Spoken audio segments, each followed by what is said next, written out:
sampai sekarang kita pegang, ya, sering didengung-dengungkan. Hidup orang benar hidup karena iman, oleh iman. Saudara-saudara yang kekasih dalam Tuhan, penting kita menjadi orang percaya yang punya fondasi yang benar, yang kokoh, yang kuat. Ya, supaya apa? Supaya kita nggak diombang-ambingkan oleh pengajaran-pengajaran dunia. Ya, orang benar hidup oleh iman. Ini pegang benar nih. Orang benar hidup oleh iman. Karena iman kita bisa hidup. Oleh iman kita bisa hidup. Jadi kita hidup itu bukan karena punya harta banyak, bukan karena makanan banyak, bukan karena jenis makanan yang banyak. Bukan.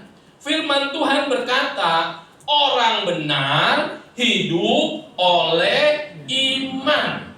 Ada amin? Ingat baik-baik. Jadi, karena imanlah aku bisa hidup. Karena imanlah aku bisa hidup. Tidak ada faktor lain. Kalau kita pegang teguh ini menjadi fondasi yang kuat. Sehingga kita tidak mudah diombang-ambingkan oleh angin pengajaran, ya. Efesus 4 berkata begini, ayat 13-15. Efesus 4 ayat 13-15, untuk memperlengkapi orang-orang kudus bagi pekerjaan pelayanan bagi pembangunan tubuh Kristus, sampai kita semua telah mencapai kesatuan iman dan pengetahuan yang benar tentang Allah.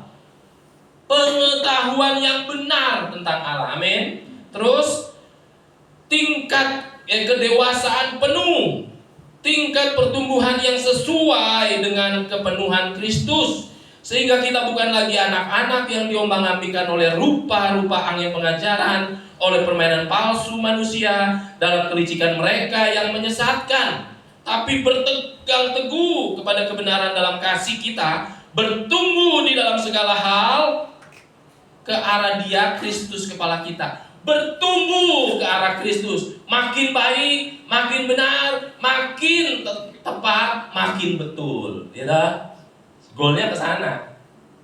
Kalau kita nggak punya fondasi yang benar, sampai kapanpun meskipun pengiringan kita ikut Tuhan ke gereja udah puluhan tahun, maka kita tidak mencapai kedewasaan penuh.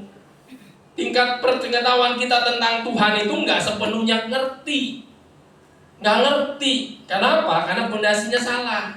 Nanti saya ungkapkan ada beberapa kesalahan soal fondasi ini nanti ya, habis ini ya. Nah saudara, ini penting. Paulus berkata di dalam kitab Roma tadi, ayat ke-16, Roma 1 ayat 16 tadi, aku mempunyai keyakinan yang kokoh.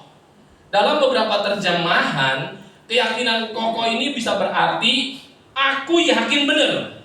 Wis, aku yakin tenan nih. Yakin tenan, wis. Seperti memilih pasangan kita itu yakin tenan. Pak Yono yakin tenan milih Mbak Kesi, ya, Pak Paulus yakin tenan pilih Bu Jini, Pak Yakub yakin tenan memilih Bu Yakub dan sebagainya. Yakin tenan.